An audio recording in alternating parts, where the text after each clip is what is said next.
Bom dia a todos, bom dia a todas, bom dia para você que nos assiste no Maranhão pela TV UFMA e em Porto Alegre, Sobradinho, pela Pop TV. Sejam todos muito bem-vindos e bem-vindas a mais um ICL Mercado Investimentos.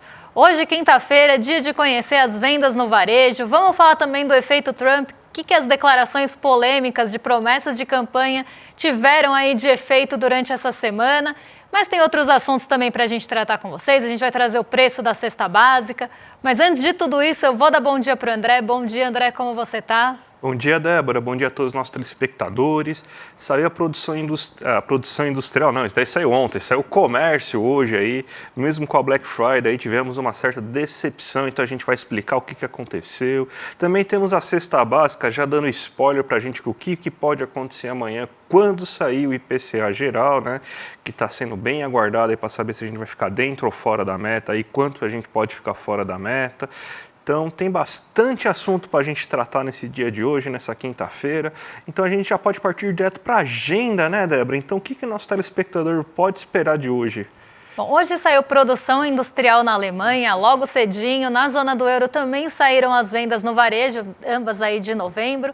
Hoje teve CPI também de novembro da OCDE, divulgação que saiu às 8 horas da manhã. E aí a gente vem para o Brasilzão com o varejo restrito e ampliado de novembro. E esse dado a gente vai trazer para vocês aí com maiores detalhes.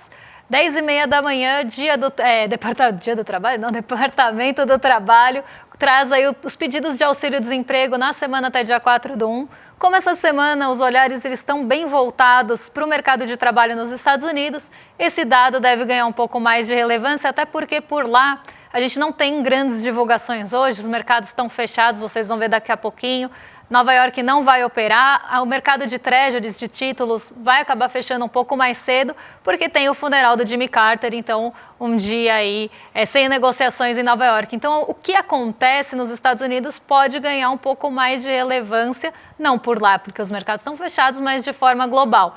Então, dados do mercado de trabalho devem ganhar esse peso e os dirigentes do Banco Central dos Estados Unidos, vocês vão ver que tem vários na agenda, também devem ganhar um pouco mais de relevância, principalmente depois de ontem, de rumores envolvendo aí o Fed e as promessas de Donald Trump. Isso a gente vai falar daqui a pouquinho, mas já um spoiler para vocês. Então, quem fala hoje? O presidente do Fed da Filadélfia. Aí a gente tem uma pausa nas falas e saem os estoques no atacado de novembro. E aí na parte da tarde da agenda, os dirigentes do Banco Central voltam aí. Então tem o presidente do Fed de Richmond, o presidente do Fed de Kansas e a diretora do Fed, a Michelle Bowman. Todos aí vão falar durante o dia. E isso também deve ganhar um pouco mais de peso, porque tem muita incerteza para onde vai a taxa de juros nos Estados Unidos. E aí esses pronunciamentos normalmente são olhados na busca aí por sinais na condução de política monetária. Além disso, como eu já falei, o mercado financeiro hoje fica fechado por conta aí do funeral e homenagem ao ex-presidente Jimmy Carter. Bem, então vamos direto aqui para o Brasil, porque saiu notícia importante sobre o comércio. A gente tinha uma expectativa bem grande aí para esse mês de novembro, justamente porque foi o mês da Black Friday, mas a Black Friday, ela, na verdade, segurou um pouco do comércio, porque a gente teve uma queda de 0,4% no comércio restrito, uma queda de mais de 1%, 1,8%, se não me engano, né, Débora? No comércio ampliado, né? Isso aí porque você teve algumas quedas setoriais bem importantes que a gente vai começar a explicar isso para você daqui a pouco, mas a gente já tem um monte de gráfico aqui para detalhar o que aconteceu com o varejo nesse mês de novembro, né? Então, a gente tem o gráfico aqui que vai mostrar para vocês aqui tudo o que aconteceu. A gente tem uma queda de 0,4% no comércio restrito, mas se a gente for comparar com o mesmo período do ano anterior, a gente teve uma alta bem considerável, 4,7% aí de alta nesse momento. O acumulado no ano ele continua alto, ele chega em 5%, e o acumulado de 12 meses está em 4,6%, e estava em 4,4% no último mês, então a gente teve ampliação no acumulado. Então o que aconteceu? Vamos para o próximo gráfico, para a gente mostrar com mais detalhes o que aconteceu. A gente teve que a Black Friday ela acabou concentrando as vendas em alguns setores, em alguns poucos setores.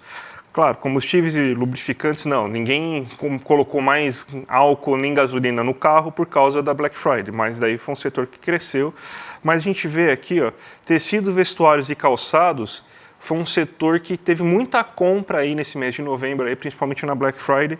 E o setor que geralmente o que mais vende na Black Friday, que é o setor de equipamentos eletrônicos, de informática, celular, notebooks e tudo mais, teve uma alta 3,5%. Então foi nesses dois setores, tecidos, vestuários, calçados e equipamentos de escritório, informática e comunicação, que a gente teve essa alta. Só que o que acabou acontecendo? A gente teve um mês de setembro com uma alta bem considerável de bens de alto valor agregado, né? E como, por exemplo, aqui, móveis eletrodomésticos. A gente estava com uma alta de mais de 7% aí de vendas em outubro, na verdade, setembro, outubro desse setor.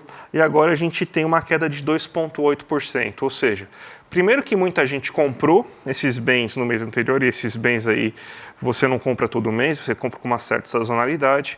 E novembro também começou a ficar mais caro o custo de crédito, o custo de financiamento desse tipo de bens. Então, acontece que você tem uma menor parcela, uma menor quantidade de parcelas disponíveis no cartão de crédito para você comprar esse tipo de bem, o que restringe a compra, por exemplo, de uma geladeira, de um micro-ondas, de um fogão ou de um próprio móvel. E se você fizer um crediário, você pegar ele no crédito, também fica mais caro o custo das parcelas. Então, reduziu-se bastante. Aí, então, a gente vê a Selic começando a afetar também o comércio. E outro setor, aí já no ampliado, por isso que caiu tanto ampliado, 1,8%, você vê uma queda de 7,6% nos veículos. A gente viu que também a produção de veículos caiu bastante no mês anterior, nesse mês aí de novembro, que a gente falou ontem. Isso aí também está refletindo aí na queda de compra de automóveis. Também porque automóvel é um negócio que você compra financiado e tem taxa de juros sobre ele, né? E os juros estão muito elevados. 12, 25% aí de taxa de juros, então você teve uma dificuldade aí, um aumento do custo para você adquirir um automóvel. Isso aí refletiu justamente na venda de veículos, além do fato também de que você teve uma alta considerável no mês anterior também, em outubro, foi mais de 8% de aumento de venda de veículos. Então você teve duas quedas muito fortes que puxaram o comércio para baixo nesse momento, que só não foi maior porque você teve aí o setor de informática, comunicação e o setor de tecidos e vestuários, que acabou fazendo com que o comércio ele tivesse uma queda menor. Ou seja, se não fosse a Black Friday, nosso comércio teria tido um resultado pior. Por quê?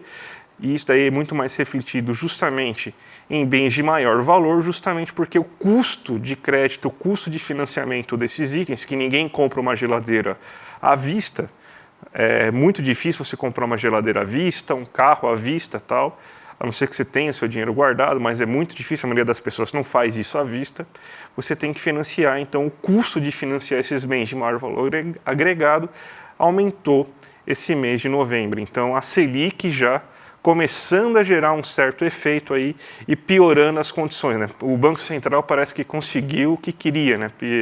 Atrapalhar um pouco aí o andamento econômico, né, Débora? Exatamente. E a gente vai falar de um outro assunto bem importante agora, que é a cesta básica, né? E qual foi o comportamento da cesta básica no mês de dezembro e o fechamento de 2024. Então a gente trouxe aqui para vocês os principais aspectos envolvendo a cesta básica, medição aqui do DIEESE, medição essa que a gente traz todo mês, para ver aí também um termômetro do que esperar do preço dos alimentos no IPCA que sai amanhã.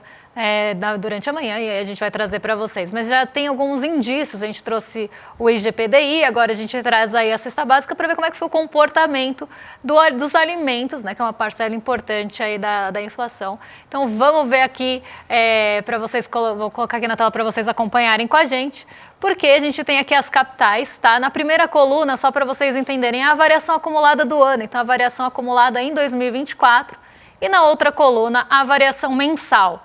Então, o que a gente tem, o que a gente observou durante o ano de 2024? João Pessoa, Natal, São Paulo, Campo Grande, Goiânia tiveram aí as maiores altas acumuladas no ano de 2024. João Pessoa com 11,91 de alta no preço da cesta básica, Natal com 11,02, São Paulo 10,55, Campo Grande 10,41 e Goiânia 9,43. A média do Brasil, se a gente pegar a média aí das variações, ela fica em torno de 7,39. Então esses estados, essas capitais, na verdade, pesquisadas, ficam aí acima da média do Brasil. Quem ficou abaixo? Belo Horizonte, Rio de Janeiro, Salvador, Belém e Porto Alegre.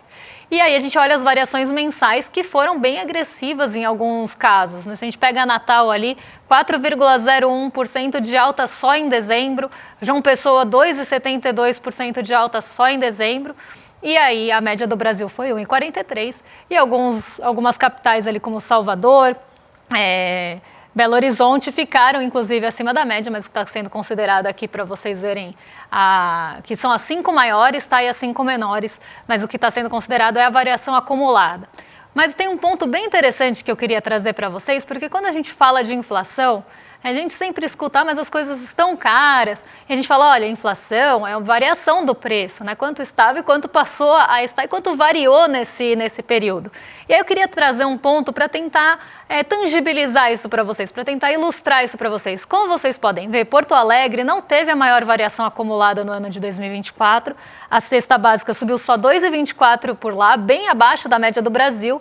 E quando a gente olha na variação mensal, também não teve uma variação expressiva. Teve uma das menores aqui da lista, né? Subiu só 0,39.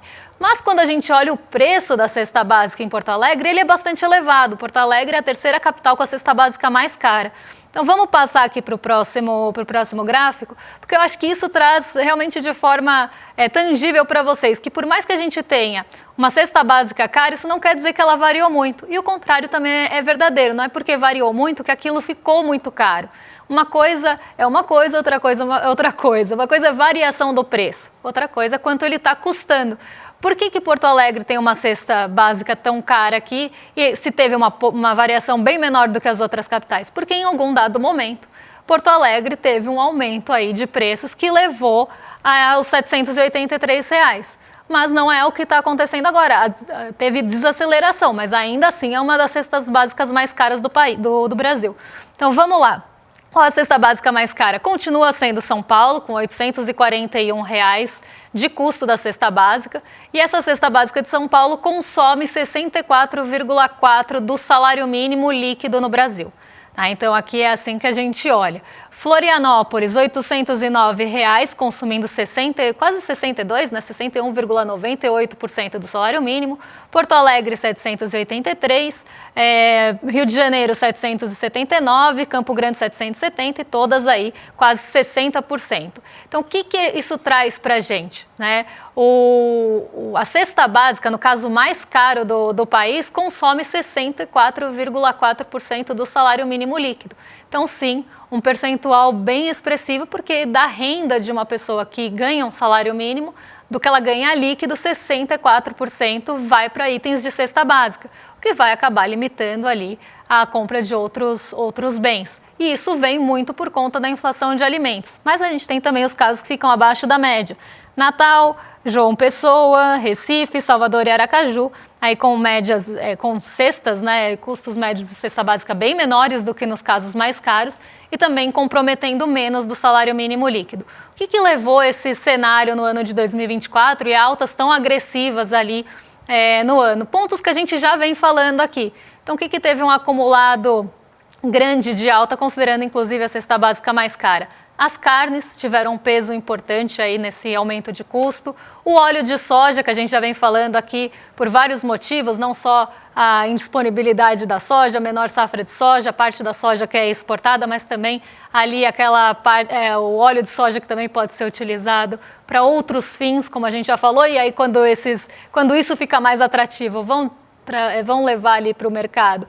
Onde fica mais atrativo vender, então se vai fazer óleo de soja para vender no mercado para a gente, ok, mas se for para outros fins, como o óleo de soja é utilizado, também pode ser destinado para isso. Outro ponto aí que também apareceu, leites e derivados, então derivados de leite, porque também tem tudo a ver, se a gente for pensar com o gado, né, com os bovinos que tiveram uma alta bem expressiva no ano. Então aqui a gente já começa a ter um desenho do que pode aparecer na inflação de alimentos amanhã. Então a gente pode ter no fim de 2024 um peso elevado ainda das carnes, por mais que tenha desacelerado no IGPDI, principalmente ao produtor, né? Ainda a gente pode ver algum reflexo nesse acumulado de 2024. Óleo de soja, nenhuma novidade aqui, porque isso já apareceu em outros índices. Mas são itens que estão encarecendo a cesta básica e são itens de alimentos que também sofreram com todas as condições climáticas e que a gente teve ao longo do ano.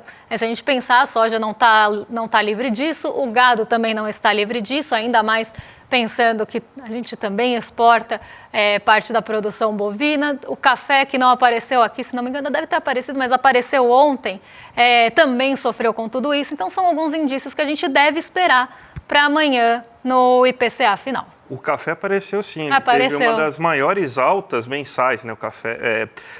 A gente vê assim de novo assim, o reflexo do que a gente já está falando, que diferente do que aconteceu no começo desse ano, a inflação de alimentos ela deu uma mudada. No começo do ano eram problemas muito mais de calor, de falta de chuvas, daí a gente viu o encarecimento do preço do arroz, do feijão, de leguminosas. Enquanto as carnes, enquanto o leite não estava sofrendo tanto.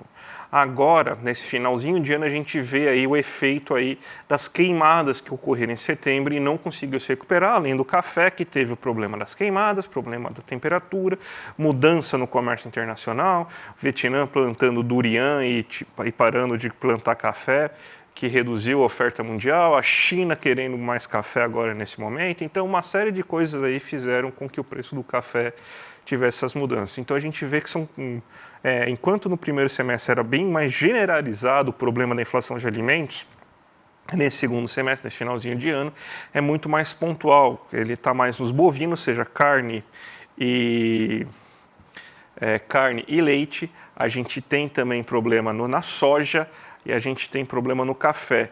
E apareceu ontem também, né? A gente vai ter que ficar observando amanhã, porque apareceu problema com ovos. Aí eu não sei ainda, eu preciso dar uma pesquisada, fico devendo isso para amanhã para vocês aí, se o Brasil ele acaba importando ovos também aí para fora, né? Não sei qual que é a capacidade de você conseguir importar ovos, porque está tendo problema com ovos lá nos Estados Unidos, né, por causa da questão da gripe aviária. Então, reduziu consideravelmente a oferta de ovos lá, porque tiveram que sacrificar muitas galinhas, tiveram que descartar muitos ovos, então reduziu bastante a oferta. Então, a gente teve um aumento bem expressivo do preço do ovo aqui no Brasil. Não sei se isso aí acontece por causa de questões de importações e tudo mais, mas eu vou dar uma pesquisada aí. Se tiver um aumento no preço dos ovos amanhã aí também na cesta básica, não vamos ficar surpresos, né? Mas a gente não precisava de tanto problema, né? Mais um probleminha aí, né, aparecendo aí para nossa questão de alimentos aí. É besteira, né, Débora? Pois é, só para complementar aqui, o café em pó subiu 31% no acumulado, então sim, está figurando, já era esperado, mas ele está figurando assim no relatório do Diese também, como um possível aumento aí do custo da cesta básica. A gente vai falando duas notícias negativas, né? Vamos falar uma notícia positiva hoje, né? Que saiu, na verdade, na semana passada, mas a gente não repercutiu aqui. Então vamos repercutir agora, né? Que depois de quase 10 anos, o Brasil voltou a ser um país majoritariamente de classe média, né? Então, mais de 50% da população brasileira se encontra entre as classes A, B e C, ou seja, que tem renda acima de R$ 3.340. Então, uns 49% ainda tem uma renda média familiar, 49,9% na verdade, tem uma renda média familiar que é abaixo de 3.340, o que é um grande problema. Mas a gente está melhorando. A gente tem até aqui um gráfico para mostrar para vocês aí como que foi a evolução disso. Ó. Vamos pegar a partir de 2010, que a gente estava... É o pior dado aí que a gente tem dessa série histórica que foi levantada aí nesse começo. Ó. A gente tem que a maior parte da população brasileira estava justamente aí entre a classe D e E em 52,7%. Enquanto a classe C era de 29,9%, 14% de classe B e 3,3% de classe A. Aí você vê que até 2015, ou seja, ainda durante o governo, saindo do governo Lula, entrando no governo Dilma, melhorou bastante a situação. Aumentou muito a classe C, ó, que foi para 33,4%, reduziu muito a classe D e E, 49%. A classe B ficou estável em 14% e até melhorou a classe A. Teve mais gente que ficou bem mais rica nesse momento, foi para 3,6%. Depois de 2015 aconteceu alguma coisa que a gente não sabe o que é, né? Não sei o que aconteceu depois de 2015. Vocês da audiência podem me explicar, tentar me explicar aí qual que foi o fator que aconteceu entre 2015 e 2020 aí para mostrar a piora, que você vê uma piora muito grande. Se a gente for pegar 2020, não dá para culpar somente a questão da pandemia, tá, gente? Então, até porque assim você tem, então não são dados assim do final de 2020, são dentro de 2020, tá? Olha como piorou de 49 para 51,2% de pessoas aqui, então você teve um aumento de mais de 2 pontos percentuais aí em relação aí a pessoas que voltaram para a classe D e E. A classe média reduziu também, foi para 32,3%, antes estava em 33,4%. Teve menos gente que foi para a classe B, foi para 13%, e até gente que saiu aí da riqueza aí de 3,5%. Aí agora, né, aconteceu alguma coisa a partir desse momento, que 2024, que eu também não sei o que é tal, que melhorou bastante aqui, ó. Você finalmente teve aí, voltando assim aos níveis que que melhorando os níveis novamente, está em 49,9%. Reduziu as pessoas que estavam na classe C, então foi para 31%, mas para onde essas pessoas foram? Foram para a classe D e E? Não, foram para a classe B. Olha como aumentou pessoas na classe B, 14,8% de pessoas entraram na classe B. E também aumentou muito a quantidade de pessoas na classe A.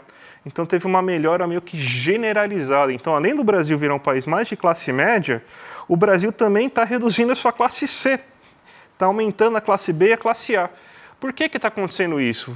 Vamos lá, é aquela coisa que a gente sempre fala, né? O Brasil está gastando mais, políticas públicas, maior demanda, maior crescimento econômico, salário mínimo acima do real, o que força também com que as negociações salariais tenham também aumento real nos seus reajustes. Então a gente está numa boa situação econômica, o brasileiro está com mais renda, a renda está sendo melhor distribuída, inclusive, aí, porque quando você está numa situação de crescimento econômico, já dizia o próprio Kalec lá nos anos 40, que uma situação como essa aí, o capitalista até aceita no curto prazo que reduzia um pouco da sua parcela, a sua margem de lucro, porque ele está ganhando mais em volume, então até você consegue uma melhor distribuição de renda.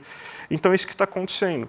Você está com uma situação de crescimento econômico, otimismo, aumento de renda, e essa renda está indo aí para a mão do trabalhador e está melhorando a situação. Você vê aí quanto brasileiro entrou para a classe B. Eu acho que o dado mais relevante, né, nem a questão aí, claro, a questão de que o Brasil está um país de classe média é muito relevante, mas acho muito relevante que você tem então, um aumento considerável, que a gente não vê em quase nenhum dos anos, de pessoas entrando para a classe B. Ou seja, gente que está saindo da classe C e não está voltando para a DI, está indo para a classe B. Eu acho que esse é um dado muito importante, Débora. E a classe A também teve um aumento bem expressivo, né? Se a gente pega aí todos os anos, a gente não via 4,3 há muito tempo. Mas vamos falar de uma notícia, a gente está intercalando, né, notícia aqui. Vou trazer uma outra notícia ruim, porque a gente vai falar do efeito Trump, então vamos ter que falar de Donald Trump. Donald Trump parece que está querendo jogar o War, então ele está ali com seus bonequinhos, com as suas pecinhas na Califórnia, querendo o Vancouver, aí quando ele chegar em Mackenzie ele vai para a Groenlândia e assim por diante, porque as declarações polêmicas de Donald Trump têm feito muito preço no mercado, tem aí mexido muito, principalmente com o mercado cambial e o mercado de juros, de uma forma global, não é só aqui no Brasil. E ontem a gente sentiu bastante esse sentimento de cautela voltando por conta de todas essas declarações. E não é uma declaração, é uma série de declarações. Então a gente vai explicar aqui um pouquinho para vocês como é que isso mexeu com o mercado ontem, mas deve continuar trazendo toda essa instabilidade para os mercados globais de uma forma geral. Por quê? A gente teve ontem quedas expressivas, Ibovespa amargou uma queda forte depois de ter aí alguns dias consecutivos de recuperação, mas o Brasil não foi sozinho para esse terreno negativo. As bolsas, de uma forma geral, de uma forma global, foram para o terreno negativo e o dólar voltou a se valorizar tanto frente aos pares, e aí a gente pode olhar o DXY para isso, como também frente aos emergentes, as moedas emergentes e de países exportadores de commodities. Então vamos numa trajetória aqui de declarações de Donald Trump para entender por que é que a gente está esperando, por mais que sejam fantasiosas, por mais que sejam surreais, por mais que não pareçam palpáveis, essas declarações mexem com o mercado financeiro porque criam expectativas, e uma expectativa de um dólar mais fortalecido. Então vamos ver que declarações que acabaram mexendo aí com todo o mercado global. Teve toda a declaração em relação ao Canal do Panamá, anexar Canadá, mudar nome do Golfo do México para Golfo da América, pegar a Groenlândia, criar tudo ali um grande Estados Unidos. Essas declarações elas tiveram peso também, porque mostram ali as intenções, né, de Donald Trump, por mais que ia falar, mas isso é fantasia, isso não vai acontecer, porque num dia anterior a gente tinha visto justamente que as promessas em relação às tarifas não seriam cumpridas e as tarifas não seriam tão duras. E aí no dia seguinte, tudo isso muda com as declarações que vieram a acontecer. Então tem toda essa declaração geopolítica e que cria tensões sim entre os países. Teve também uma declaração de quase fazer um torniquete tarifário para forçar os países vizinhos, países fronteiriços aí com os Estados Unidos, de terem maior controle em relação às imigrações, principalmente ilegais. Então, que ele iria pressionar com forma de tarifas esses países vizinhos. Então, aqui a gente está falando basicamente de México e Canadá, por um torniquete tarifário. Então, ele iria ali apertando essas tarifas para que esses países tomassem algumas medidas. Inclusive, lá no México, isso repercutiu bastante, teve até declarações ironizando aí o que Donald Trump falou, mas elas fizeram barulho, elas mexeram bastante com o mercado. Por quê? Se espera um governo Trump mais protecionista, se espera um governo Trump mais inflacionário também. Então, por diversos motivos, se espera que esse governo seja mais inflacionário e isso traria, sim, consequência no mercado de juros dos Estados Unidos. Então, além de não ter o ritmo de cortes que se esperava anteriormente na taxa de juros, isso também traria ali uma possibilidade de uma expectativa de juros mais altos, o que mexe com os juros globais de uma forma geral, já que as treasuries e a taxa de juros dos Estados Unidos são alvo ali e acabam sendo referência para o restante do mundo. Então, traz uma perspectiva de taxas globais mais altas e de um dólar mais fortalecido também. Mas não foi só isso que rolou, porque teve também muita declaração em relação ao Fed, ao Banco Central dos Estados Unidos. O Jerome Powell tem mandato até 2026, mas já aventaram até a troca de Jerome Powell em algum momento e colocar a Michelle Bowman, que a gente até falou que ela dá declaração hoje, a Michelle Bowman, que é a atual diretora do Fed, como vice-presidente do Fed, vice-presidente do Banco Central dos Estados Unidos. Então tem aí, inclusive, uma possibilidade de pressão para que saia o Jerome Powell e ele coloque outra pessoa ali no lugar no Fed. Isso tudo causa instabilidade, né, causa instabilidade em relação aos juros e também aí em relação ao câmbio, porque como a gente espera um dólar mais fortalecido, ele acaba se fortalecendo frente a outras moedas. Então ontem a gente viu uma série de declarações polêmicas e essas notícias foram até veiculadas pela Bloomberg, né, dessa possível mudança na dirigência do Banco Central dos Estados Unidos, o que seria até uma possível interferência do Trump nesse órgão, nessa instituição. Então aqui a gente tem essas perspectivas. E aí a gente, com isso, teve a queda global das bolsas, inclusive em Nova York. Nova York já vinha sofrendo por essa expectativa de juros menores, ou cortes de juros menores, juros maiores no final, mas que trariam aí já estavam amargando alguma perda. E isso acabou chegando de uma forma global, justamente por essa imposição dessas tarifas. Outro ponto que também pesou bastante foi a declaração que poderia colocar ali como uma emergência para fazer um tarifaço global, então ele tarifaria mais todos os países de uma forma global. Então tudo isso que parecem promessas distantes e fantasiosas acabaram mexendo muito com o humor do mercado, que está com muito medo e muito cauteloso desse possível efeito Trump na economia dos países e nos mercados financeiros. Débora, quinta-feira, 2025, aí tá chegando aí o anúncio que a gente vai fazer amanhã. Surpresa, hein, gente? Mas, 8 horas da manhã já entra no N1, que vai ter uma série de novidades aí importantíssimas. Vocês vão ver aí muita coisa nova, muita coisa diferente. E óbvio, né? A gente quer contar com vocês aí para esse ano de 2025. 2024 já foi um ano difícil aí para todo mundo.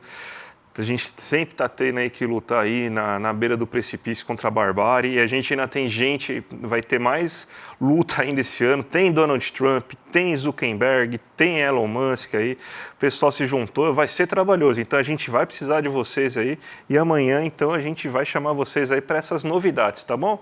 Vamos então entregar agora para os nossos rolezeiros aí, ó, William De Luca e...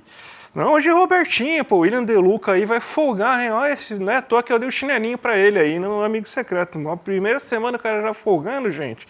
Então, a Robertinha Garcia com o Guga Noblar aí no Rolê e Série. A gente volta amanhã, né, Débora? A gente volta amanhã com o IPCA, divulgação importante. Então, vamos entender o que está pesando no nosso bolso, o que pesou no nosso bolso no ano de 2024. Então, a gente traz para vocês amanhã. Um beijão e até lá, pessoal. Até mais, gente. Tchau, tchau. Eu não hago apologia da pobreza. Hago apología de la sobriedad. Sería bueno incorporar ese concepto. Es ideológica porque no se le puede decir no a la vida. Sí, porque vos podés decir Cardoso es de derecha. Sí, pero no podés poner a Cardoso con Bolsonaro. Venimos de la nada, probablemente, y vamos a la nada. Tenemos una tecnología de la puta madre, pero nosotros, en términos promedio, como sociedad, no estamos a la altura del instrumento que tenemos. Entonces lo usamos para la mierda, para el carajo.